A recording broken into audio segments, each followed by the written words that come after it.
Good day everyone, I am Eugene B. Sulis and this day I am going to discuss about the mechanical properties of rocks. First, what is mechanical properties? So mechanical properties are physical properties that a material exhibits upon the application of forces. The example of these properties are the modulus of elasticity, tensile strength, elongation, hardness, and fatigue limit. Also, mechanical properties is used to help classify and identify the material. There are 7 properties of mechanical rocks. These are porosity, permeability, density, strength, hardness, elasticity, and plasticity. First, the porosity. So porosity is calculated the ratio between pore volume of a medium and its total volume, and it is expressed as N equals VV over VT, where N is porosity, VV is void volume, and VT is a total volume. Porosity is the percentage of void space in a rock. It is defined as the ratio of the volume of the voids or pore space divided by the total volume. Porosity. You've probably heard the word pores, right? Our skin has pores. That's where our sweat comes out through.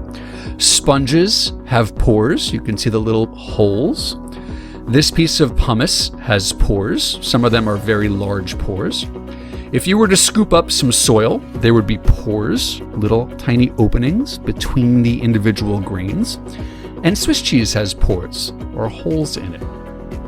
When we talk about porosity, what we're really looking at is the percentage of pore space in the rock or in the soil. So if we look at the entire space, the entire volume, the percentage of that volume that are pores, or that's open, is called porosity. So you can see in this top image, there would be a low porosity because there's a small amount of open space represented by the blue color. And in this bottom sample, there's a much higher porosity because there is much more empty space compared to the entire volume of the rock. You could probably figure out that as porosity increases, as there's more pore space, water will be able to infiltrate faster. Water will be able to get into those pores.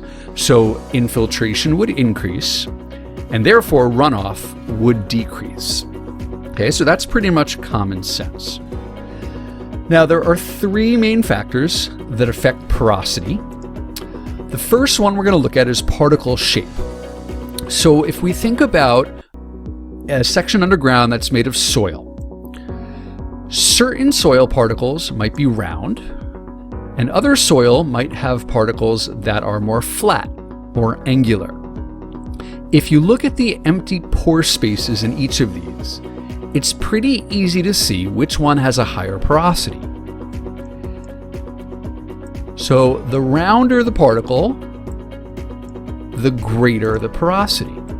Okay, you can see that round particles, we know if you try to fill a cup up with marbles, because they're round, they're not going to meet perfectly. You're going to have these big empty spaces in between the individual grains. Whereas if we have flatter particles, they're going to fit together better. So imagine if I gave you a bunch of Legos and I had you put them in a cup. The Legos, because they have 90-degree angles and they're flatter, they're going to fit together better. And so you're going to have less porosity. You're going to have less pore space. Okay? So rocks or soils that have rounder fragments have a greater porosity than those made up of flatter or more angular fragments. Okay, so that's particle shape. The second factor that affects porosity is the degree of packing. In other words, how tightly packed are those particles? So there's all different degrees of packing. In some soil, the grains are loosely packed, like in this image. In other soils, the grains are more tightly packed, such as these ones over here. Now, tightly packed soil could be a result of many different things. It could be due to people walking on the soil, right? Every time you walk on dirt, you are packing down those grains. It could be related to animals, either walking on soil. It could be related to animals digging through soil. It could be a function of vehicles, so cars, bicycles, trucks, machinery. Any heavy object that drives on soil is going to pack those particles. And you can probably very easily see when particles are packed more tightly, they have less pore space. So they have a lower porosity compared to particles that are more loosely packed, which are going to have more space between the grains. You're going to have a higher porosity over here. So that's degree of packing. Next is permeability, which also called magnetic permeability. It is defined as it is a constant proportionality that exists between magnetic field intensity and magnetic induction. Permeability is another intrinsic property of all materials and is closely related to porosity. It refers to how connected pore spaces to one another. Third is density. Density is a mass of unit volume of material substance. The formula of density is D equals m over V, where D is density, m is mass, and V is volume. Density is commonly expressed in units of grams per cubic centimeter. Density is defined as the mass per volume. In rocks, it is function of the densities of the individual grains, the porosity, and the fluid filling the pores. Density, density, density. What is it? I don't know, I've never heard of it. Dentistry? No. Density, dense city. The city of dents. Density. Downtown, dense city. No. Oh, density, right. Density means heavy. Well, yes and no. In order to understand density, you need to understand some other terms. Mass. Oh, you mean like Massachusetts? No, different kind of mass. But that would be a good way to remember them both, right? Density, Massachusetts. Actually, density, mass. That's not bad. Anywho, so where were we? Oh, right. Mass. Mass. Mass means how heavy something is. No. Oh, come on! Because heavy means something is being pulled on by gravity. When you're on the earth, something is being pulled on by gravity, and that's what makes it heavy. But if that thing was in space, is it still heavy? It's not being pulled on by gravity, so does it have any weight? No, it doesn't. That's why they call it weightlessness in space. But it still has mass. You see? Okay, I get it. So mass is better. Mass is better than weight. Good. So we have mass. Now, let's talk about volume. Pump up the volume.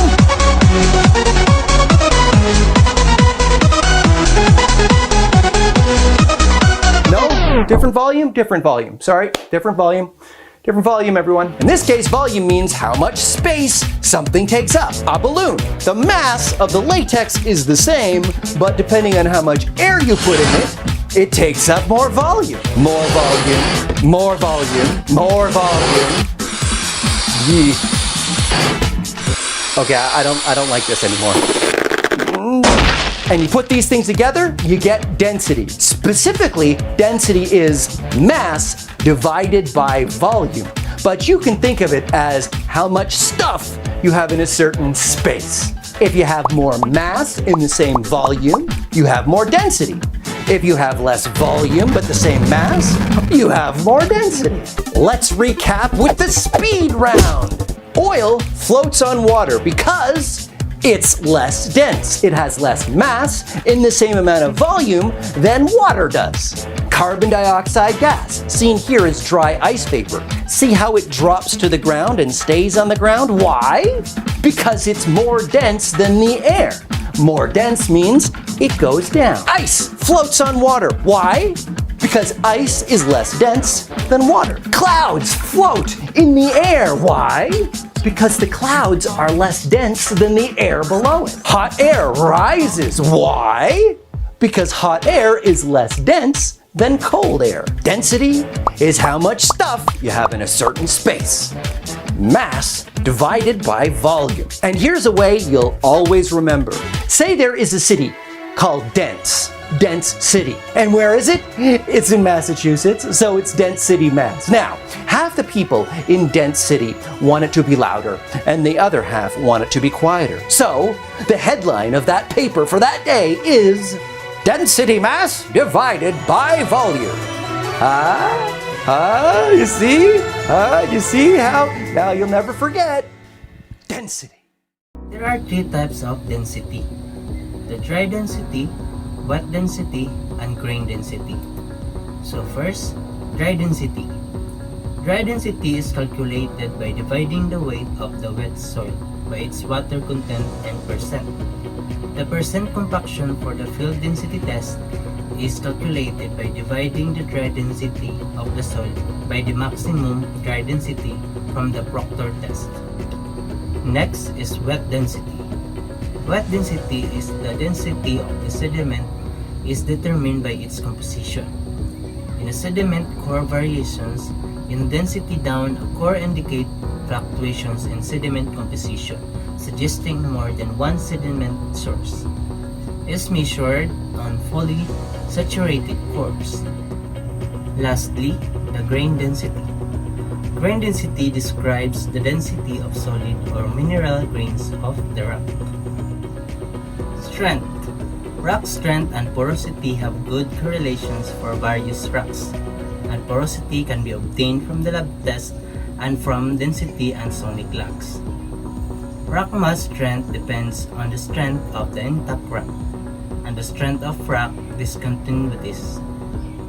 There are types of strength: the tensile strength, shear strength, torsional strength, yield strength, compressive strength.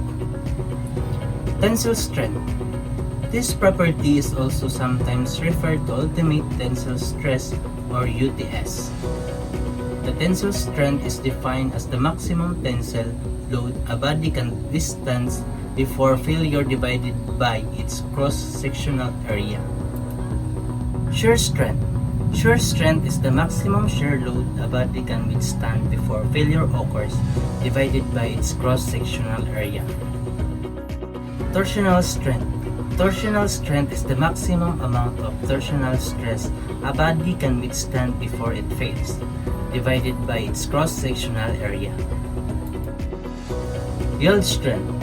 Yield strength is defined as the stress at which material changes from elastic deformation to plastic deformation. Once this point, known as the yield point, is exceeded, the materials will no longer return to its original dimensions after the removal of the stress. Compressive strength. Compressive strength is defined as the maximum compressive load a body can bear prior to failure, divided by its cross-sectional area. Hardness. The hardness of a mineral can be tested in several ways. Most commonly, minerals are compared to an object of known hardness using a scratch test. If a nail, for example, can scratch a crystal, then the nail is harder than that mineral. Elasticity. Elasticity is the ability of a deformed material body to return to its original shape and size. When the forces causing the deformation are removed, a body with this ability is said to be behave or respond elastically. And lastly is the plasticity. Plasticity is the ability of a certain solids to flow or to change shape permanently when subjected to stresses of intermediate magnitude between those producing temporary deformation or elastic behavior and those causing failure of the material or rupture. And that's for today. Thank you everyone. Have a good day and God bless.